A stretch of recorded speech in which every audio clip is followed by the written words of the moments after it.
네, 오늘 장 시장의 중요 이슈들을 분석해보고요. 이와 함께 전략까지 마련해드리겠습니다. 오늘 이 시간은 교보증권 김형렬 팀장과 함께하겠습니다.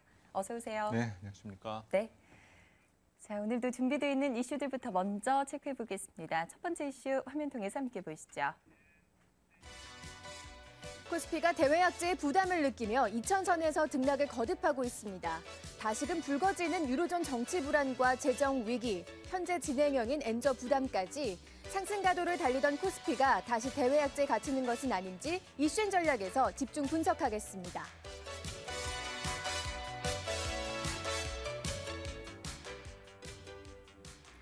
다시 또 유로존이 문제가 되고 있습니다. 24일에서 25일 이틀간의 일정으로 이탈리아에서 조기 총선이 치러졌는데 이제 그 개표 결과가 막바지에 다다르고 있죠. 안정적인 정부 구성이 실패로 가깝게 돌아가고 있습니다. 이탈리아 재선 불가피한 것인지 일단 이 부분부터 먼저 짚어보도록 하죠. 네. 다시 또 오랜만에 유럽 내에서의 어떤 정책 리스크가 시장에서는 제기가 되고 있는데요. 아무래도 글로벌 투자자들 입장에선 지난해 이맘때 그리스 총선을 둘러싼 시장 혼란이 있었던 만큼 경제 규모가 그리스와 비교할 수 없는 이탈리아에 대한 어떤 총선 이슈가 다시 한번 어떤 시장 심리를 위축시키는 영향으로 판단이 됩니다. 전반적으로 현 몬티 총리가 이끄는 중도 연합과 민주당 간의 과반 의석수가 하원에서는 성공하는 모습이었지만 상원에서는 과반 의석 확보가 어렵다는 전망이 예측되면서 전반적으로 이탈리아의 무정부 상태 가능성이 시장에서 제기가 되고 있는 상태인데요. 하지만 이런 어떤 정책 리스크에 대한 어떤 혼선이 당장 주식시장에서는 조금 민감하게 반응하는 모습이었지만 전체적으로 국채 시장에 대한 반응은 상당히 또 제한적 모습 등도 나타내 주었습니다. 따라서 이 정책 리스크에 대한 어떤 확대 가능성에 대한 우려를 너무 심각하게 고민할 필요는 없겠고요. 또 여기에서 비롯된 이탈리아나 스페인 등과 같은 재정 불량국에 대한 재정위기 재현 가능성까지 확대 해석하게 되는 것은 조금 무리가 있지 않나냐고 판단이 듭니다. 오히려 그동안 유럽 증시가 모멘텀 없이 고공행진을 이어왔었던 것에 대한 기술적 저항이 어떤 정책 리스크에서 비롯됐다는 정도로 판단하시는 것이 필요할 것 같습니다. 네, 그렇군요. 일단은 증시뿐만 아닙니다. 이탈리아 이슈의 금 가격도 하락하는 모습이었고요. 상품 시장 전반적으로 약세를 보이는 모습이었는데 만약에 이탈리아가 재선에 들어간다면 금융시장에 미칠 영향성은 어느 정도가 될지 궁금한데요. 네, 우선 당장 이런 무정부 상태 내지는 어떤 재선 과정에서 시장에서 우려할 만한 것은 만약 이탈리아의 어떤 국채 만기가 다다르고 있는데 이런 부분 등의 어떤 유동성 위험이 제기될 수 있다라는 부분이 시장에서 제기된다면 당연히 시장은 가격적인 조정을 받을 수밖에 없을 겁니다. 하지만 당장 이탈리아의 국채 만기가 도래하는 물량이 그렇게 크지 않은 데다가 만약 있는 부분 등도 어느 정도 소화가 가능하다는 점 등을 생각하면은 오히려 향후 이런 정책 리스크가 시장에서 해소됐을 때의 안도렐리의 기대 요인 등이 더 강할 것이다라고 볼 수가 있겠는데요. 따라서 이런 이탈리아의 어떤 선거 이벤트에 따른 어떤 시장의 혼란과 또 공교롭게도 현재 미국 내에서도 정부 예산에 대한 자동 삭감을 의미하는 시퀘스트에 대한 우려 등이 현재 동시에 적용이 되고 있지 않습니까? 네. 하지만 이 이슈가 현재 경제를 다시금 침체로 이끌 수 있을 만한 변수라 볼 수는 없어 보입니다. 따라서 투자자들은 단기전에 이런 정책 리스크에 대한 혼선에 대한 이슈에 대해서 어떤 추세적인 의미를 담는 악재라는 판단보다 오히려 단기적으로 변동성을 가져올 수 있는 교란 요인 정도로 평가해 두는 것이 필요하지 않겠냐고 판단합니다. 알겠습니다. 첫 번째 이슈 확인해 봤습니다. 바로 이어서 두 번째 이슈 화면 통해서 함께 보시죠. 미국과 일본, 우리나라까지 신정부 출범이 모두 완료됐습니다. 새로운 수장들은 경제적으로 직면한 문제들을 해결하기 위해 갖가지 정책과 대책들을 내놓고 있는데요. 두 번째 이슈앤 전략, 글로벌 주요국 신정부 출범 이후 해결해야 할 금융시장의 최우선 과제들에 대해서 짚어보겠습니다.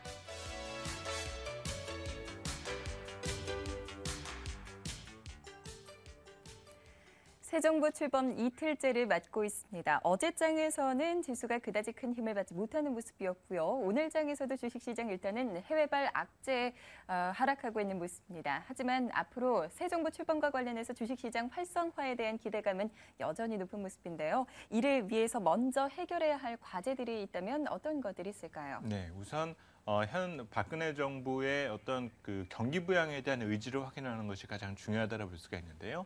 지난해 연말 이후에 유독 한국 증시가 약세를 보였던 이유 중에 하나는 정책 당국의 경기 부양 의지가 지나치게 소극적이었다라는 판단 때문에 관망 분위기가 강해졌었던 것으로 볼 수가 있습니다.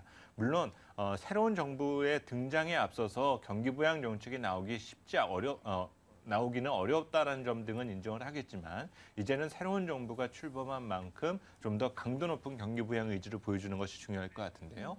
뭐 여러 가지 그 기대 요인 등이라든지 정부 정책에 대한 기대감 등이 생겨날 수는 있지만 다소 좀 주의 깊게 바라봐야 되는 것은 마냥 새로운 정부가 주식 시장만을 위해서 정책 방향이 잡혀지지는 않을 것이다라는 점입니다.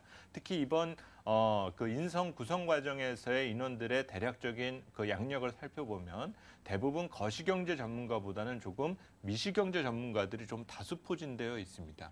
너무 경제에 대한 어떤 큰 그림에서의 어떤 성장력을 강조하는 측면보다는 복지라든지 고용 창출 등과 같은 상당히 세부적인 부분 등에 대해서 먼저 신경을 쓰고 있다는 점을 알 수가 있거든요. 네. 따라서 우선 단기적으로 제시될 만한 어떤 그 새로운 정부의 정책 내용은 당장 주식시장에 가져다주는 효과는 그렇게 크지 않을 것 같습니다. 하지만 네. 이런 미시적인 정책도 시간이 경과됐을 때는 본질적인 한국 경제의 체질을 조금 더 한 단계 레벨업 시켜줄 수 있는 기조라는 점 등을 생각해서 본다라면 오히려 주식시장에 대한 어떤 상승 효과는 조금 시간을 텀을 길게 갖고 살펴볼 필요가 있지 않겠냐라고 보여집니다. 알겠습니다. 일단은 적극적인 경기 부양 정책 가동에 대한 필요성을 먼저 강조를 해주셨습니다.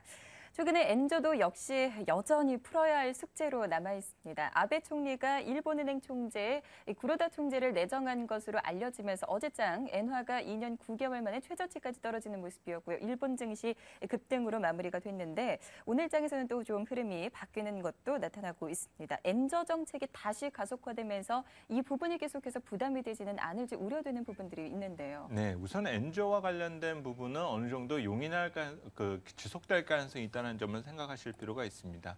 오늘 전체적으로 이제 유럽발 어떤 정책 리스크가 제기되고 미국 증시도 크게 흔들리는 모습을 보여주게 되니까 전반적으로 위험 자산에 대한 기피 과정에서 엔화의 약세가 빠르게 좀 진정되는 모습이 나타나주고는 있는데요. 하지만 기존의 아베 정부가 그 아베 총리가 얘기했었던 어떤 경기 부양 정책 및 유동성 확대 정책의 의지는 분명히 강력했다는 점입니다. 물론 새롭게 내정된 구로다 총재의 경우에는 이 구로다 총재 스스로가 어떤 새로운 어떤 유동성 정책을 밝힐 가능성은 그렇게 크지 않다라 볼 수가 있지만 이미 2014년부터 예고된 양적 완화 정책에 대한 그 실천 의지를 보여줄 가능성 자체는 충분히 있다라고 판단이 되어집니다.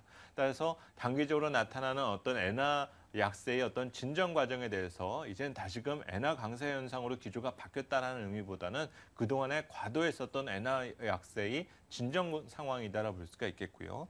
준비된 자료 화면으로 살펴보시면 예전에도 말씀을 드려왔었지만 엔달러 환율의 지난 20년 평균 수준은 약 110엔 그리고 10년 평균이 약 104엔 정도입니다. 지금은 엔화의 가치가 일본 경제 수준과 비교해 봤을 때 지나치게 고평가되어 있는 영역에 있고 당분간 이런 고평가 영역이 해소될 가능성 자체가 여전히 높다라고 추정을 합니다. 결국 단기적으로 좀 엔화 약세가 진정될지는 모르겠지만 조만간 엔화 약세가 재현될 가능성 자체는 여전히 높다라 보여지고요. 우리 정책 당국, 우리 수출 기업들은 이런 추세적인 환경에 대해서 어느 정도 대비해둘 필요가 높다라고 보여집니다. 네, 엔화는 지속적으로 좀 약세 흐름을 보일 것으로 예상을 해주셨습니다. 두 번째 이슈까지 확인해봤습니다. 마지막으로 여러분께 전략 세워드립니다. 세 번째 이슈 화면 통해서 함께 보시죠. 다음 주부터 시작되는 3월 증시 추가 상승을 기대하면서도 여기저기 산지에 있는 변수들에 대한 우려감도 만만치 않습니다.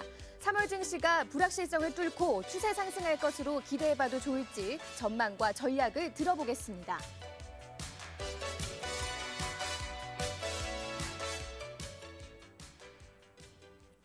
2월장 들어서 증시가 조금씩 올라오더니 어느덧 2,000선을 회복하고 있는 모습이죠. 이제 3월장 얼마 남지 않았습니다. 전망을 좀 들어보도록 할게요. 3월장 전망과 함께 전략도 좀 세워볼까요? 네, 오늘 저희도 3월 주식시장 전망을 발간을 했는데요. 저희는 3월에 예상 밴드를 하단을 1950, 상단을 2100을 제시했습니다.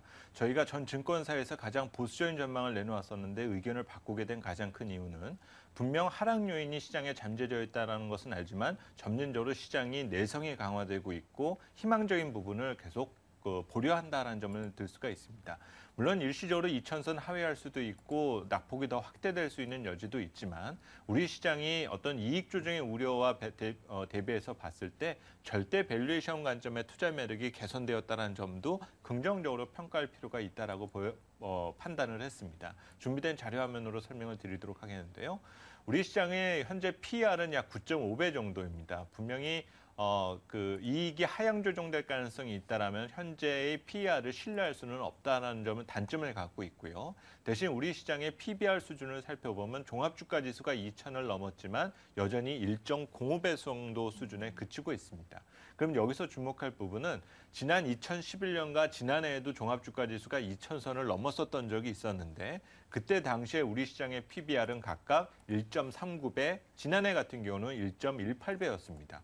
그러면 지수의 수준은 똑같은데 PBR이 낮아졌다. 이는 우리 시장에 포함되어 있는 주식들의 장부 가치 매력 자체가 개선되었다라는 것을 의미합니다. 그래서 최근에 지수의 조정 압력이 제한되는 이유는 이런 저가 인식에 기반을 두고 있는 상태이기 때문에 기존에는 저희가 1900을 하회하면 주식 비중을 확대하자라는 의견을 제시해드렸었지만 이제는 2000선을 하회할 때부터 비중을 늘려야 된다라는 다소 좀 긍정적인 쪽에다가 초점을 맞춰드렸고요.